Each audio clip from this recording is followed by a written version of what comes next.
మధురమైన పులిపాలు తల్లికై తీసుకొని వస్తున్నాడు అయ్యప్ప.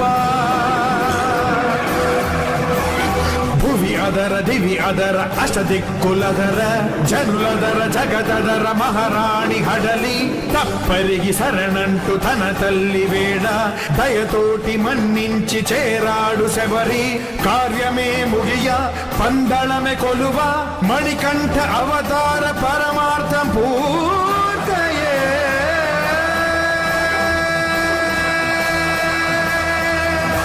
వీరాధివీరుడు పులిని వాహనంగా చేసుకుని మిగిలిన పులులన్నీ వెంటరాగా పందళ రాజ్యాన్ని చేరుకున్నాడు. రాజ్యసభలోని వారందరూ పైకి దూకవలసిన పులులు శాంతంగా నిలిచి ఉన్న విచిత్రమైన సంఘటనను చూసి ఆశ్చర్యచకితులయ్యారు.